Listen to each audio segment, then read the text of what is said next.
to get a balanced diet from a single farmer. With beekeeping, organic dairy farm. We started selling our own eggs, and then I take care of the cut flower garden. Yeah, it's totally different. Last year I released my second album. So it's on Spotify, iTunes, all that stuff. Nice. Next to the vending machines. all in all, like 50,000 euro. Hello everybody. Influenced by growing prices during the last 2 years, 2020 and 2021, I have been looking to diversify my food supply, have an alternative to the normal grocery stores. Just recently I have been a little bit arguing with my brother whether it's possible or not to get a balanced diet from a single farmer. So this argument actually led me to find this really interesting farmer around Brashat in Belgium. In this interview, you will learn about farmer's life and how to run a profitable farm business. Finally, it will be clear who won the argument.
How did you decide to become a farmer? I have to go back more than 10 years ago. I went to Australia for a year, and then I was traveling around the country and visiting all kinds of farms, when I just did some work on the farm in order to have a place to sleep and to eat. And so that's how I traveled around.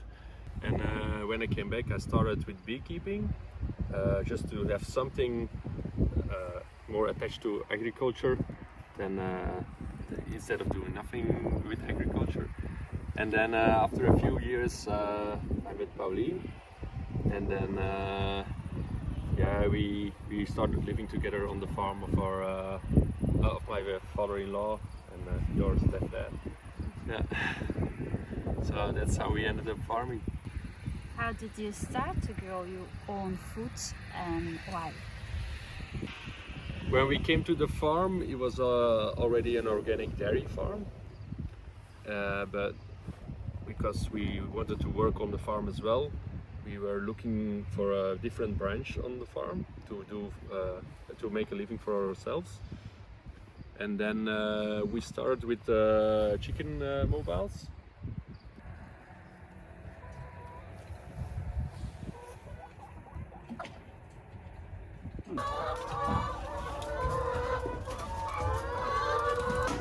The reservoir is like the double reservoir. And it has around 400 liters of water in it. And then this side of the wall is like the feed troughs. And we can put in the around a ton of feed. And we start. It's like a movable stable with 200 laying hens in it.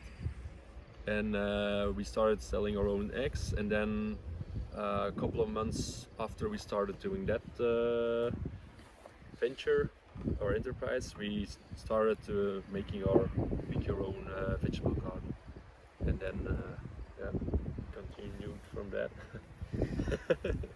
Is there any advantage of being organic? Meaning, do they actually find some feed themselves, or you have to calculate the feed as if they're not eating anything but your feed? I mean, some shrubs and bugs or anything.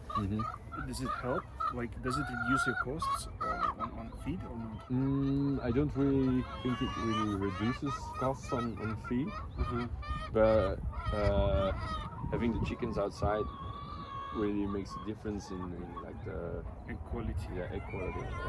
Yeah, you can really notice like sometimes in winter we are not allowed to have our chickens outside because of like bird flu or something like that. And then the color of our eggs gets way paler than now when they're like roaming outside, eating some grasses and other herbs and other bugs and all. All right. So, And if we would purchase right now eggs from you today, what is the approximate price per dozen? it's like €6.60. And you, Paulien, did you do that before you met? No, so when I came back from studying in Antwerp, I moved to the farm. But before I met Sandro, I was a musician only. So I was writing music, but with music it's very difficult to make any money when you're a small musician. So I was like writing. That's nice because she can also play piano and sing too. Oh, Yeah. so yeah, I was writing music, but aside from that, I wasn't really doing anything with my life. So when I met Sandro, yeah, we moved to the farm after being together for half a year, and I just followed him in his ideas to make a really nice big thing on the farm. Yeah, I always wanted to do something with nature, but I never really knew how or what. So yeah, I just followed him, and I like doing this, so that's good. Now you have your own flower patch as well. Yeah, so I take care of the cut flower garden. Paulien, please guide us about your road until 2017 before you're certified organic. So, yeah, I studied Kleinkunst in Antwerp. It's a study that combines theater and music. Is it something else? Yeah, it's totally different. So yeah, I finished that, and well, I'm still writing music. Last year I released bunch of songs in Dutch, and yeah, the theme of the songs is very much about, you know, being in nature and being on your own, and That's nice. Yeah. Where can we listen to it, or where can we find it? yeah, it's on all platforms, so it's on Spotify, iTunes, all that stuff. Nice, nice. I We would will- like to have some link. Exactly. Perfect. That was my idea as well. My artist name is Catbug. So like a cat and a ladybug together is a catbug. Yeah. How do you combine it? How do you have time for both of them? Well, in the beginning, when we started farming, I was also playing a few shows every month, but that became a bit too difficult to combine. So right now, I just write music and I just take it how it goes. So at the moment, I'm not really playing shows, as it's actually that part is really difficult to combine with farm life, because you know, playing a show, it's at night and you get home late, and then the next morning you have to get up early to take care of the farm. So yeah, it's you have to look complicated to come. How is it all calculated? How many chickens per square meter, or is there any limitations? Are there any limitations to be organic in this way? In organic, you can put like 200 hens in one of these. 200? Yeah, 200. I thought that's quite big. You can even put 400, 600. As growth is big enough, we try to move it back. No? Yeah, probably like around 300 is also still possible. Yeah, we're only allowed to put. Okay, in Yeah. terms of organic. Okay. Yeah. Understood. And then for the outside run, we actually give way more room than they need, even in organic. What minimum investments are needed to open a farm? How much did you invest in this farm? We were lucky enough that we could start on the farm of my father-in-law.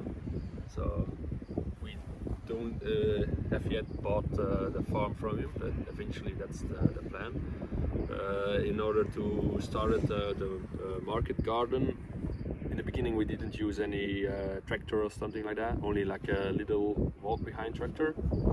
And I think we started our first year with 2 small polytunnels, the walk-behind tractor, and I think all in all like 15,000 euro, something like that. That was the first investment to get started with the market garden. Yeah. Paulien, what is your typical working day schedule? Usually first thing I do is check if the automaten.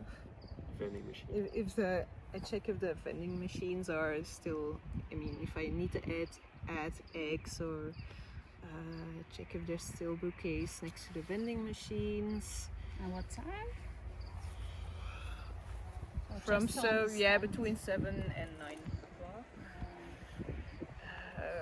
I usually also go and pick berries, or make a small walk between the flowers to to meditate. And then it's usually just work in the garden for the next of the day, or taking care of the eggs, sorting the eggs, packaging them, and then I collect the eggs too, and then it's time to make dinner, I guess. Oh. I don't know. I forget a lot of things. There's so many things I do. And you? Kind of similar thing, but I mainly look after the garden and ordering the plants and seeds and all. Yeah, in the morning it's like a walk around what needs to be happen. What time begin? Around 8 or 9, something like that. So you sleep enough, Yeah. actually? Yeah. Yeah. The good thing is that the main part of the season is when the days are long, so we can work longer in the day if we have to. But yeah, Yeah, that's a nice part. And none of us are like very early risers. My mother and my stepfather are like also late risers. So yeah, we start when we want, but we usually work till a bit later on Saturday. What is the cow breed that you have? actually, it's like a mix of all different milk breeds. Okay. I mean, I think there's some flick fee in it. There's one with Jersey.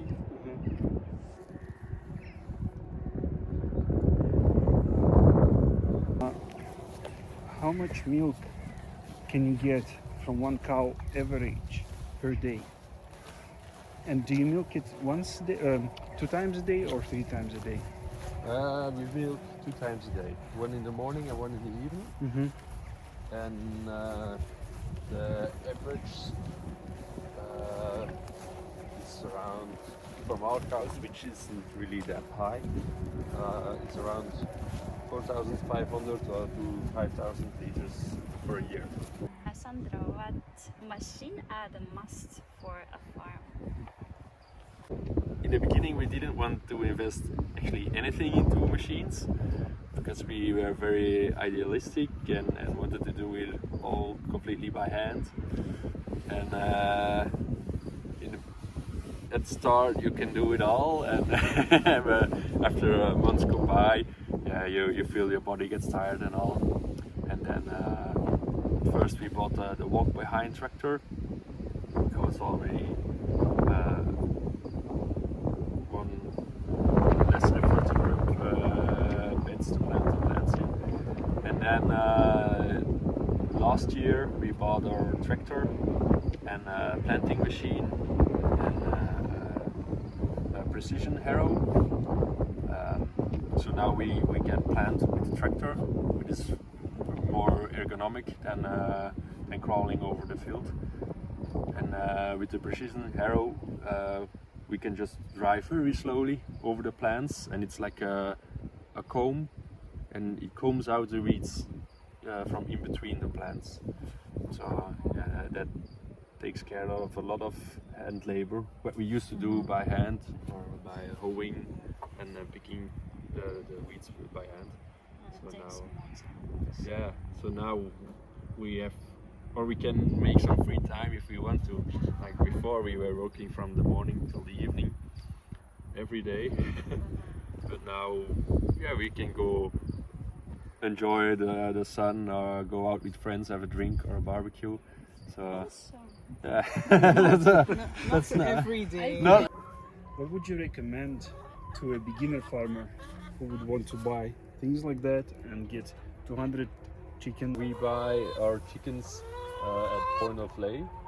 It's like when they're around 17 weeks old, and then it means like they will start laying eggs in about 2 weeks or so. Okay. And we use like the typical industrial laying hen,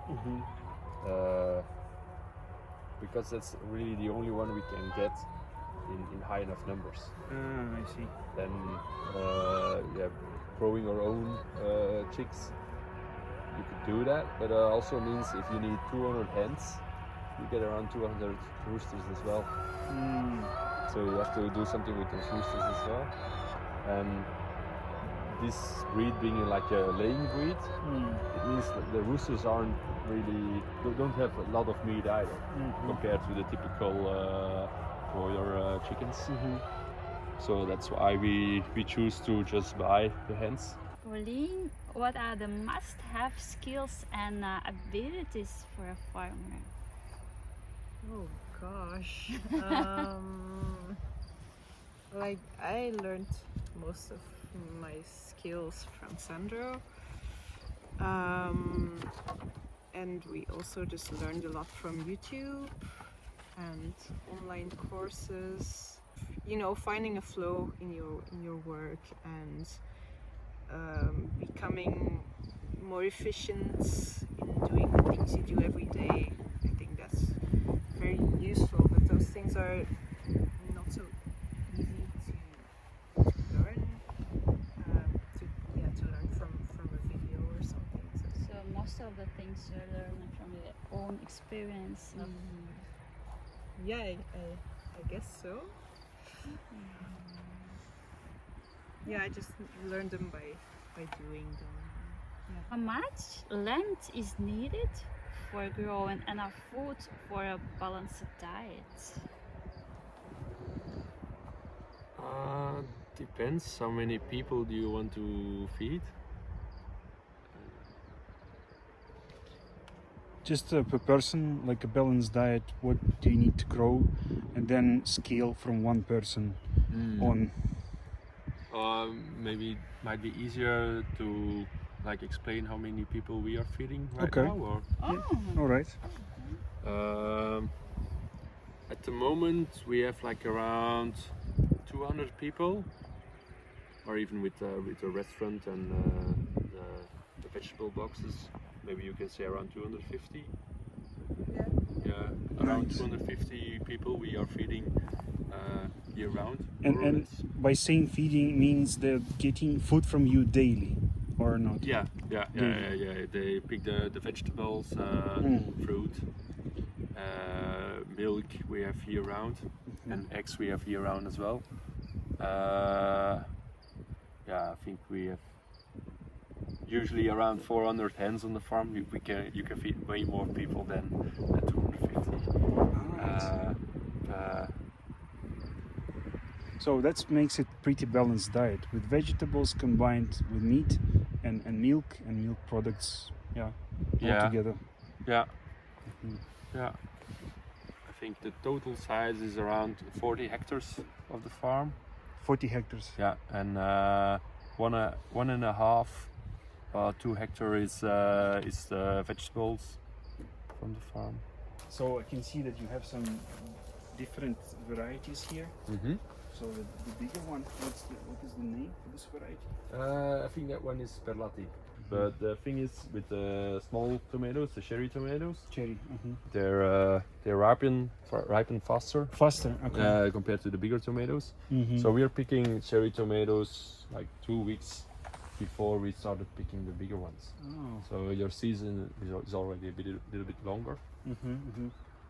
And in terms of demand, do you see more demand for the cherry tomatoes or for the bigger ones? It's more or less the same. The same. Yeah. Okay. And now we only do dairy with the cows, but if you could do some dairy and some meat, I think you can, more or less get everything from your own farm. Yeah. Okay. That's good to know. But 40 hectares can feed 250 people or more. Understood? yeah, I think way more if you really want to. But the main thing is people are so used to have like oranges year round, tomatoes year round, and that's the main problem. Yeah. If people learn more to live with the seasons, then you can feed even more. Or relearn. Yeah. How Yeah. things worked in the past. Yeah, get back in touch with nature. Yeah, exactly. How do you check the quality of your products before you offer it to your clients? So you put the eggs on a machine and the light shines from underneath, so you can check if the cracks are there. So we take those out, and then the whole eggs, they go to the customers. We also check if they're clean, if they're fresh, stuff like that. And I think about the rest of our products, I think Sandro can tell you more. Yeah, actually with the vegetables, the people do it themselves. Because we grow and plant all the vegetables, we take care of the garden, and when something is ready, we just put a sign up next to the bed that people can harvest from the vegetables. So if a vegetable doesn't look good, yeah, people just leave it. So, and even then, if it doesn't look good, you can still cut it off. And, That's the same for the flowers. So people pick them themselves, and every person likes a flower in a different stage of bloom. So some people like them when they just opened, and some people like flowers when they are almost dead. So yeah, they pick them themselves. Yeah, regarding the cost of feed for the chickens, what was the price before and what it is now per I kilo? think during Corona it was around 55 cents a kilogram, and then now we're in the 70 cents a kilogram. So it's quite a big increase, and that's just for like layer feed. But if you need feed for broilers or meat birds, then you need more protein in the feed, and it gets more expensive. Doesn't make.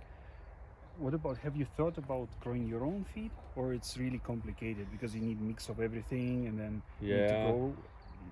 You need a mix of everything, and you also need a place to storage that amount. Also a place to mill it. And be sure you get your own feed back. And also the ratio from how much of protein, how much fat, how much carbs and all. That's a different study. And how far are the bees from here? Because I've seen just one bee coming over to our table, but actually there's a few hives over there. We used to have around 250 hives, but now it's more like 4 or 5 hives. 250? Yeah. That's a lot of honey. and a lot of driving around. Right. We had to downscale that part. What is the turnover of a farm? The vegetable part, it's around or almost 90,000 total, and then from eggs, it's kind of hard to say because last year the whole PFAS scandal started, and we're not really in the zone, but our sales just crashed. Because people were afraid, right? And it's still not getting better. And now with all the feed, it's getting really expensive. Okay. So the prices of the eggs rise as well, and actually all the prices are rising right now. So people are hesitant to buy like organic stuff at the moment, or sometimes because of the price is already higher. So with the egg venture, it's not the best at the moment, but hopefully that turns around. What is for you the hardest part to run in the farm? I think making sure I don't forget anything on the lists that needs to be done, because there's just so many small things that need to happen on the farm, and if you miss one of them, it can be a disaster. So for example, if you forget to give the chickens more water, well, that's a big problem. So you can't forget the small things. So mainly that, and for me personally too, just talking with lots of people or customers can be a bit difficult for me. So just a small thing. I don't know how to explain. There are lots of difficult customers. No, it's just because I'm very introverted. It can be difficult sometimes. And for you? I think also the hardest is, like Paulien says, is you have to keep in check with a lot of different factors on the farm, and also check each other that you didn't forget anything, like when the chickens don't have their water in time, or we also have to look out with the weather, like when we have to plant new plants and it's going to rain like for the next 3 or 4 days. It's better then to have the plants in the ground before it starts raining, because if it rains a lot, maybe we can't go on the field for the next week or so with the tractor. So it's a lot of small things, but still important things. Then you have to like kind of follow the whole planning of the season, like when to prune your tomatoes, or have the wires up in time. Because if you're too late with that, then it all gets a tangled mess. Keep in check with all the things you Don't plan. procrastinate. Yeah. How do you say don't? Don't procrastinate too much, and even if Yeah. you do, just don't forget you did. That's electric fence. Okay. And how many volts are here? I don't know. And if I touch it, like it hit? Yeah. Okay, I'm gonna touch it. It's not really that bad. It's scary.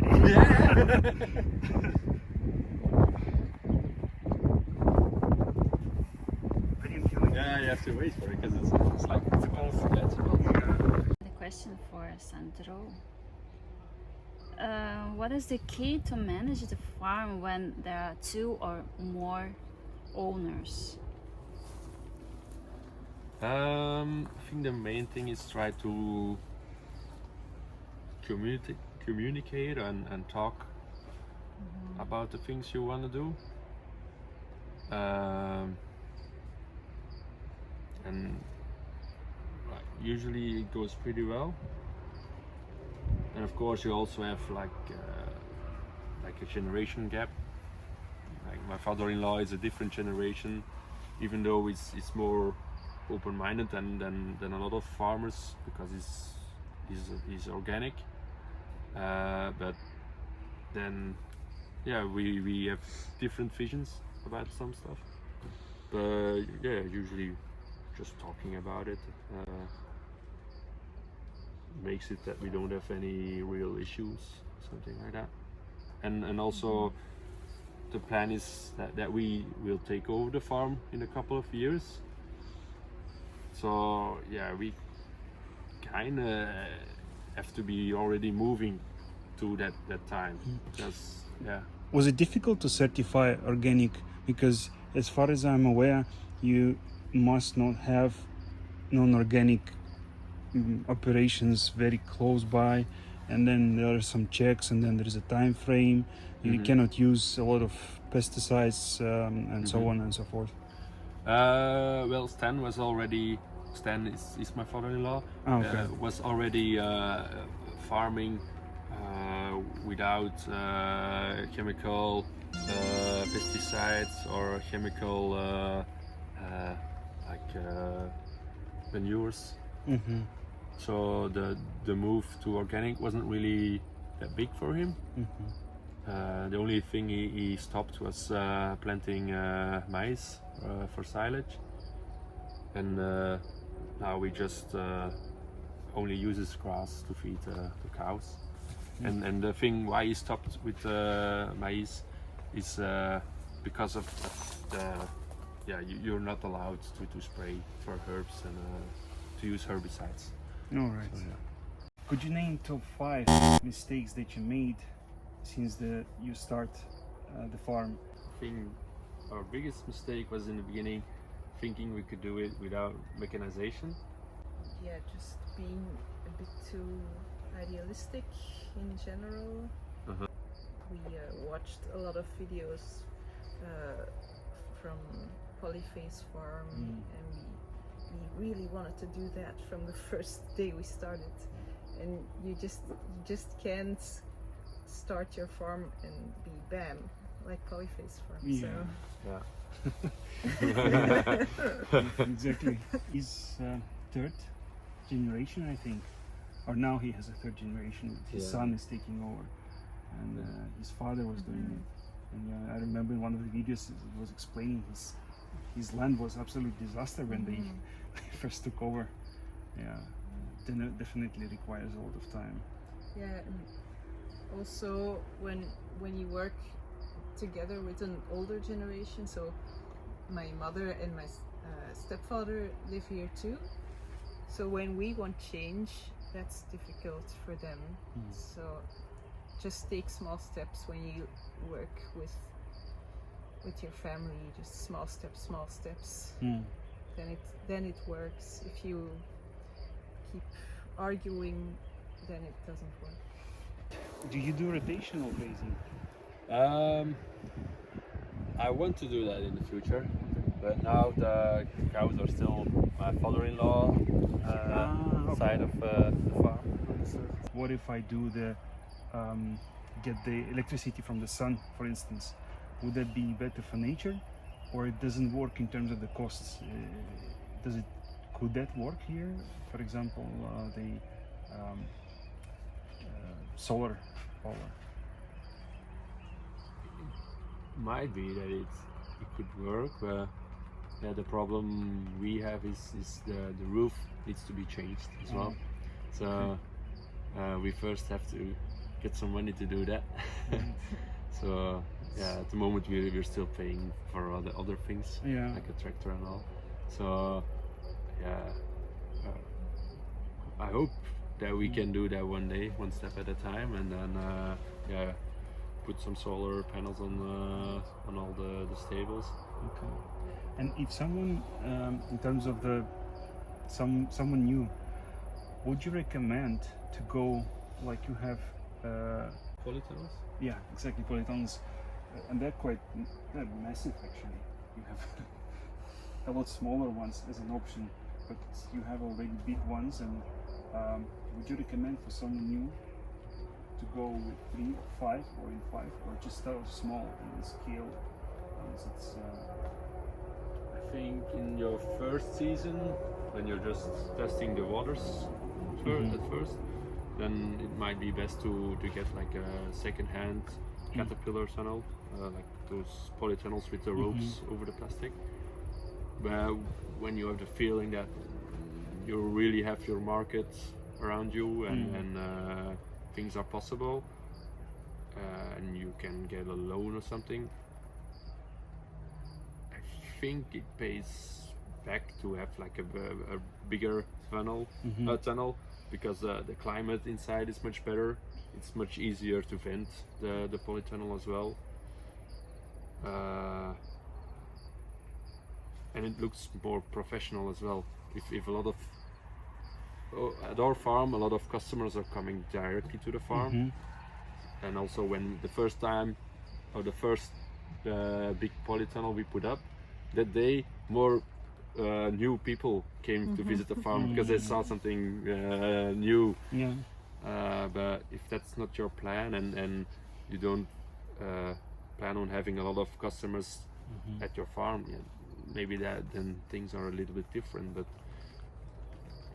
to growing wise, it's much better for the plants, and also much better for yourself working in a bigger polytunnel, because the heat is all the way up in the summer. It's a nicer climate to work in. And how do you maintain fertility inside the tunnels? Because obviously you need to refertilize the earth here. How do you do it inside? Okay, I can understand it's easy with probably manure and so on and so forth outside, but how do you do it inside? We mainly use compost. Compost, okay. Yeah. We can get compost from pretty close. It's like a municipal compost. Okay, all right. Yeah. That's what we mainly use, and then if there is enough time, we use some like chicken manure or stuff like that as well. Yeah. It doesn't work today.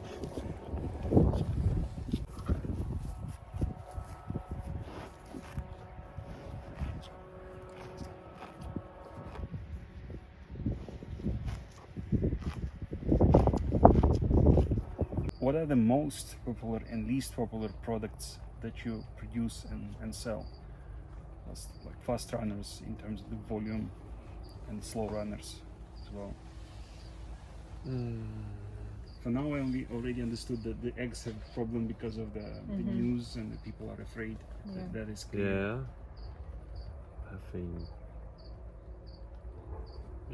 just a couple of weeks ago we started with a milk vending machine. So that still has to grow its audience. You mean the one that is at the entrance? Yeah. Okay. But I think the flowers are also steadily growing. yeah, So last year it was really difficult to get customers to the flower garden, but this year it's already easier. So it's also Alright. much better than Yeah. last year. Yeah. And what about the fast runners? Suppose something that you grow, not enough in terms of customers are saying, I'm here, where is it? And it's already gone, so taken. Do you have such a product? Actually, we really try to avoid it. We Okay, try to grow always in abundance. okay. Uh, So it's enough for everyone. yeah, Okay. yeah. So we don't really have that problem. Okay. No. Do you also sell processed food? For example, tomatoes if they're pickled, or chicken if it's already dried chicken, for instance, or dried with seasoning or anything as such? We do make some pasta from our eggs. Okay. We don't make it ourselves, but we go to a small call it. Pasta maker, Yeah, woman. yeah, close to the border with Germany, Ah, and she makes pasta from our eggs then, okay. like tagliatelle, spaghetti, and macaroni, and all That's those nice. things. Yeah, but besides that, we don't really have any processed foods. No. I think also the people who bake something, they use a lot of eggs for sweet stuff. The bakers. Do you sell any eggs to them in Antwerp, for example, or it's too far away, or considered to be far away? The main problem with that is, like bakers, they get pushed to use like the pastured eggs in like In cans. yeah, in cans. So it's kind of hard to sell natural eggs to a professional customer or a bakery and all.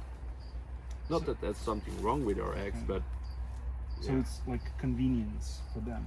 convenience, and also because there is a small chance, even though we get checked several times for salmonella and all, there's a small chance that there is salmonella in an egg, and that's why they use the pastured jars of I eggs. see.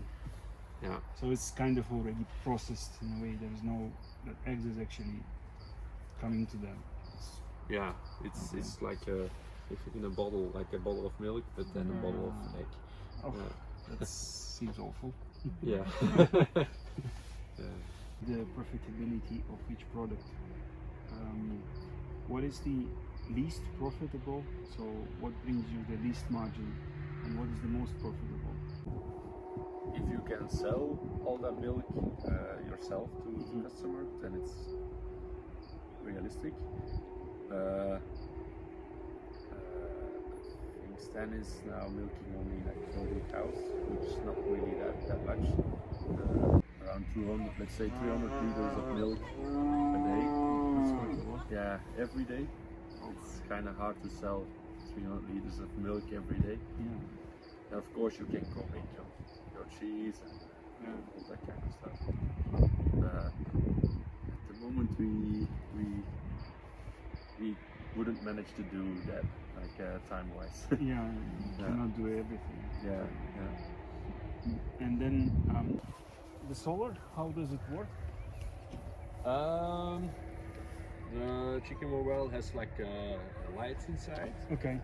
and also the the door opens in the morning automatically, and also closes when all the chickens are inside. So it's all automated. Then. Yeah, it's all automated. Yeah. I heard from a farmer, also in Belgium, but that was already a time ago. That was just when Corona started.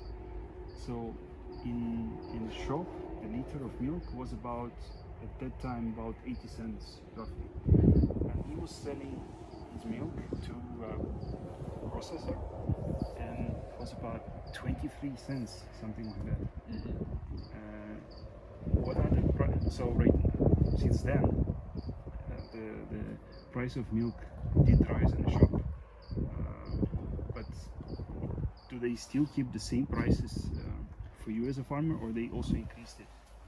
Actually, the price that conventional farmers get for their milk at the moment actually gets close to what organic farmers get for their milk at the moment. And the price that organic farmers get for their milk is not really changed since all the price rises started. So Interesting. hopefully that will still happen soon. But Which means that the shops are actually earning, but not the farmers. yeah, That's not fair. yeah. Yeah.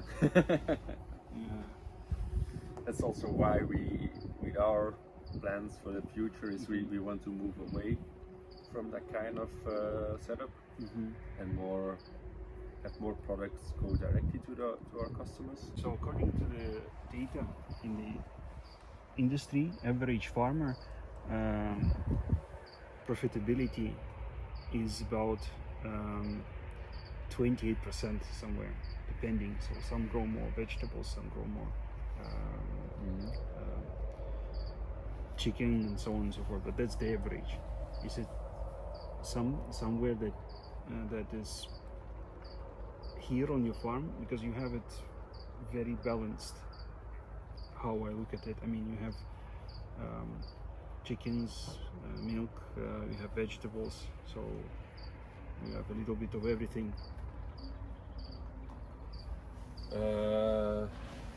Yeah, I don't know about the profitability way. I mean, yeah, we earn a living, but it's not really that we. I mean, if I would go back to my work, which I had before I went farming, then I would earn more in a month. Okay. With doing less hours. But the farming brings way more of satisfaction kind of way. It brings different riches than only money. Yeah. Plus, you know what you're eating, and you Yeah. don't Yeah. in the city. Yeah, and I know what my customers are eating as well. So. Yeah. I have two channels. One is ovary channels for the farming. Another one is this one in regards to research. But all of them are actually in the long run have the same goal, have the same aim for me. I always ask the final question in respect to what would you change in a business that would bring you closer to regenerative way, meaning that it would less pollute, or less, you would use less plastic, for example, or anything as such. So what do you think, what would you change on your farm that would bring us closer to living in balance with nature? We already try to work as regenerative as possible, like peas or something like that, to make like an own blend for the chicken feed, and maybe even have like grain for baking. Maybe that would make the whole thing a little bit more regenerative in a way.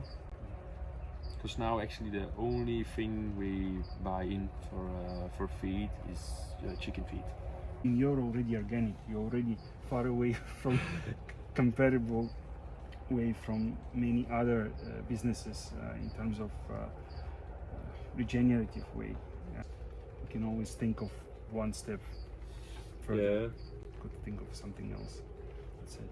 Also maybe more trees in the fields. That's something also we hope to do one day.